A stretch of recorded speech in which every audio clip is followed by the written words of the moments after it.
Hello, my name is John, and today we'll be reading From One Frenzy to the Next by Victor Davis Hanson on American Greatness, November 13th, 2017. Victor Davis Hanson is an American military historian, columnist, former classics professor, and scholar of ancient warfare. America is in another of its Salem moments. Frenzy is almost a living, breathing monster. It moves from host to host, fueled by rumor, gossip, and self-righteous furor. The Greeks knew well of the transitory nature of these mass panics. They claimed such fits were inspired by the Maniae, the three daughters of night who were the goddesses of insanity, madness, and crazed frenzy. We've seen all three of them in action throughout the past year. Collusion everywhere and nowhere. For about 6 months, cable news shows, the internet, and the major newspapers ginned up the charge of Russian collusion as a means of explaining the otherwise inexplicable and unacceptable defeat of Hillary Clinton by someone without either political or military experience. Pundits and talking heads without evidence echoed each other with ever more preposterous charges. Voting machines supposedly had been rigged by a monstrous man who later had stopped to remove the Martin Luther King bust from the West Wing. We were also told that all good souls of the Electoral College clearly should have vitiated their constitutional duties and denied Trump the presidency. We were lectured at the height of the collusion frenzy that Trump would be 1. Impeached, 2. Removed by emollients clause, 3. Forced to resign under the 25th Amendment, or 4. Simply quit in shame. If not, how many ways could or should one kill Trump? Hanging, decapitation, dismemberment, combustion, shooting, stabbing, jet crash. As the madness grew, no obscenity from Stephen Colbert or physical threat from Robert De Niro or Johnny Depp or Kathy Griffin or even Snoop Dogg seemed to suffice to express hatred of Trump. The font of this 24/7 hysteria was the Clinton campaign's purchase of a leaked smear job from an opposition research firm, which in turn had hired a disreputable former British intelligence agent who had paid for concocted Russian slanders designed to disrupt an election. The Fusion GPS/Steele dossier was peddled to U.S. intelligence agencies, some of whom may have seen it as a valuable political fodder and thus used it as an excuse to surveil members of the Trump campaign, and in turn unmask the names of American citizens and allow them to be leaked to the press. Collusion may turn out to have been sired, grown, and spread from a single fake and partisan document. But now suddenly the hysteria is cooling. Robert Mueller's own possible ethical conflicts of interests and increasingly bizarre agendas, the Clinton Uranium One scandals, the strange exemptions given the Clinton email debacle, and House Intelligence Committee investigations into unmasking and the origins of the Steele dossier dialed back the frenzy. Sages and helmets and pads. The hysteria then moved on to the once dormant NFL take-a-knee protests, which were reignited by Trump's public castigation of the players. Soon the players' incoherent messaging was passed off by the media as some sort of grassroots Rosa Parks civil rights movement. But as viewers turned their channels and stadia emptied, the hysterical outbursts began to cool. Money, not the cause of winning hearts and minds to the cause of social justice, became the greater player and owner concern. It is hard to sustain outrage about NFL racism when 20-something multimillionaires in a league of over 75% African Americans insult the sources of their income by refusing to stand for the national anthem, and belatedly come to realize the logical trajectory of their supposed principled demonstrations is their own irrelevance and eventual impoverishment. What cooled the NFL hysteria was the reality that the hype story of taking a knee was morphing into the scarier narrative of less money, in absence of politically correct proportional representation among players, looming league downsizing, pampered athletes, traumatic brain injuries, and a public weariness with everything from ESPN to Colin Kaepernick. In other words, taking a knee reminded about 20% of NFL fans that there were already reasons enough to turn a channel, and so they did. The mania then passed on to more new prey. The statue busters. About the same time came the statue hysteria. America woke up one day and decided that century-old statues of Confederate generals or archetypical Southern soldiers were proof of pernicious racism. So they had to be removed, by the dead of night and by the mob if necessary. Once these iconic impediments were gone, then social justice would be achieved, as if mute stones, not beating human hearts, explained deteriorating racial relations. As the frenzy spread and the virtue signaling characteristically escalated, the sin of 2017 was no longer just the 156-year-old Confederate secession from the Union, but politically incorrect sin in general, a remark from Lincoln deemed racist, or the slaveholding of Jefferson and Washington families, or indigenous peoples mistreated by Columbus. Apparently, the mob reasoned that the present generation alone could best judge the past by its own transitory standards of probity, while being exempt from future charges that it too will be culpable for all sorts of moral lapses and pathologies. A generation that cannot even walk in safety at night in many of its major cities, or fears contracting hepatitis A from city sidewalks, does not have the pretext, material excuses of a Dickensian London. The internet, cable TV, and social media mob predictably soon tired with statue smashing and moved on. After all, when one's negative traits alone defined a person and present morality supersedes time and space to become the arbiter of the past, then everyone stands condemned. Progressives, perhaps most of all. Was not the liberal St. Margaret Sanger a eugenist racist? Was not Woodrow Wilson a segregationist reprobate?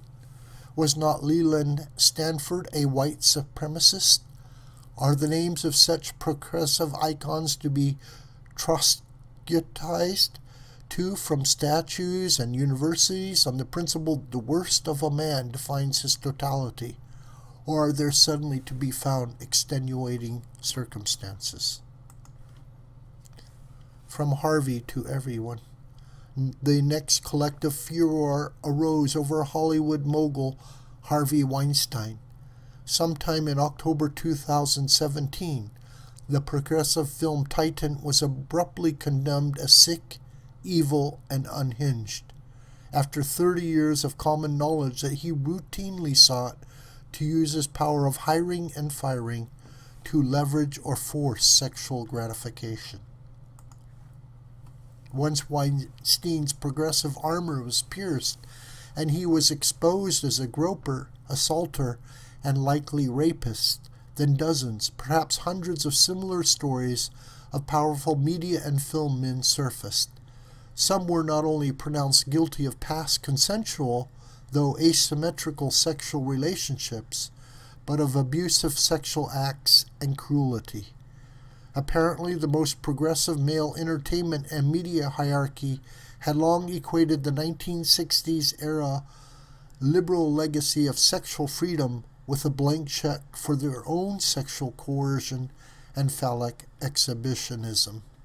We all had assumed a continuity of Hollywood culture of updated hairy cones, but Hollywood preemptive moral finger-pointing at others apparently allowed their hypocrisies to stay in-house. As the collective furor grew, the net widened. More stories, but from 10, 20, 30, and 40 years past surfaced, calibrated to the current celebrity or perceived visibility of the perpetrator. The charges initially also ranged from horrific and quite believable allegations of rape and gross groping and assault to what used to be called male power rudeness and bullying, and eventually including even the occasional crudity and stupidity that can accompany seduction. Soon we assumed that if our celebrities, journalists, and politicians were power-hungry, sexist, and worse, then all of American manhood must be, too. Everyday Joes, for now, were saved from belated and embarrassing post-facto accounting only by their ordinary stations that made confessions of their sins of little collective interest. As in the case of other hysterias, such collective fits cool when they begin to snare the supposedly exempt, marquee reporters, famous authors, prominent politicians, and morph well beyond the original and quite legitimate charges of sexual assault to include rude come-ons and callous, narcissistic, and cruel behavior. But when married couples of 40 years begin to think back about whether they too were ever crude in their 20s and 30s, or exploitive in their own courtship, then everyone is guilty, and thus no one is guilty, and the hysteria subsides. Who polices the police? Hysterias are not the same as fantasies in that they usually start with some legitimacy. The Russians always like to interfere and gum up American elections. It is, after all, the credo of Vladimir Putin to be mostly against what America is mostly for. But as the Obama administration warned in a dig at Donald Trump, shortly before the election when it was sure that Hillary Clinton was to be its picked successor, such Russian attempts at election sabotage usually were irrelevant and largely impotent. Instead, what fed the furor was not collusion facts per se, but the idea of yet another post-election weapon to take Trump out before he could dismantle the Obama bureaucratic and executive order legacy. Certainly it is bothersome that the racist and founder of the Ku Klux Klan, the brilliant but diabolical slave-trading Nathan Bedford Forrest, an avowed Democrat, is still worshipped in bronze and stone. But the stone smashers lacked the education and ethics to differentiate individual Confederates like a Forrest from a Longstreet, and so smashed boldly on. The distance from Lincoln to Lee narrows to almost nothing. Every mute statue becomes a sinner, and fair game for the more authentic revolutionary to outdo the latest violent act. Dozens, perhaps hundreds of women have had their entertainment careers ruined by choosing to fight off the crude assaults of the Weinsteins and their ilk, who sometimes gravitate to the top of entertainment and media, masking their depravity by claiming progressive exemptions and penitence. But at this point in the frenzy, most Americans cannot keep up with whether a puffed-up and arrogant Dustin Hoffman 3 decades ago was an uncouth potty mouth in his celebrity trailer as he sought to seduce vulnerable women. Most of the public had long assumed such creepy Hollywood behavior anyway.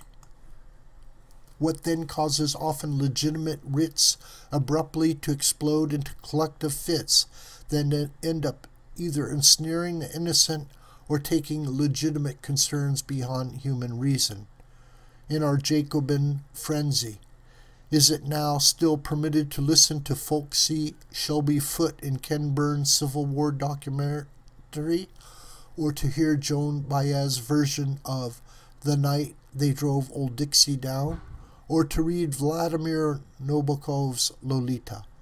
Have you or have you not ever read Death in Venice?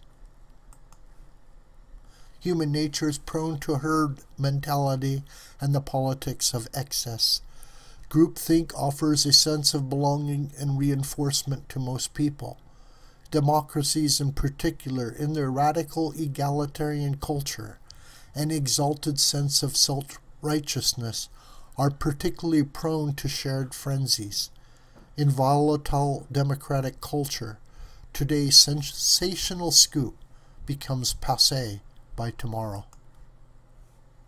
Social media, smartphones, the internet, and cable news are accelerants, as we saw in the Duke Lacrosse and the Virginia fraternity cases.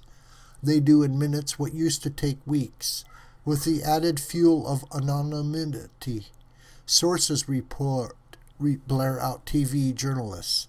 Bloggers comment on rumors with their own fake names, photos, and handles, virtual signaling to each other their own greater outrage. Chain email comes from pressure groups rather than from named individuals. In all these hysterias and frenzies, caution and moderation become proof of complicity. Calls for quiet reflection and moments of calm to weigh evidence are seen as veritable confessions of guilt or aiding and abetting the crime. To demand respect for the spirit of due process is to offer proof of one's own culpability. One day, actor Richard Dreyfuss is furious that Kevin Spacey allegedly groped his son right under his nose. The next, Richard Dreyfuss is outraged that he is accused of allegedly doing something himself far worse to a similar young aspirant. Hypocrisy and irony become endemic. The chargers of Russian collusion are the original colluders. The loud protesters who take a knee themselves became the targets of silent fan protests. The statue smashers can put up statues worse than they tore down. The men who swear they are feminists do so because they are misogynists. The accuser is blamed for accusing, or for staying silent so long, or for exaggerating the ordeal. The silent non-accuser is assumed to have advanced a career through willful acquiescence. Who can sort out this crime, the collusion, the conspiracy? History is full of such frenzies. The stasis on Coursera, the Spanish Inquisition, the Committee of Public Safety, or the strange career of Joe McCarthy. They all can start over some legitimate grievance, and all can quickly turn manic. And as we play each fit out, expect the madness to come full circle, as it always does, when the spell wears off, and 51% of the people finally revolt at the very thought of tearing down Washington's statue, or lumping together a criminal rapist with a loudmouth sexist of 20 years past, or envisioning a multimillionaire spoiled has-been quarterback as the next Jackie Robinson, or treating a fake news smear document as if it were the New Testament. This video is a production of the School of the White Crane. My name is John Brooker, and you can contact me through commentary on this video or through my Gmail listed here. Please share this video with family and friends and on social media. May God richly bless you.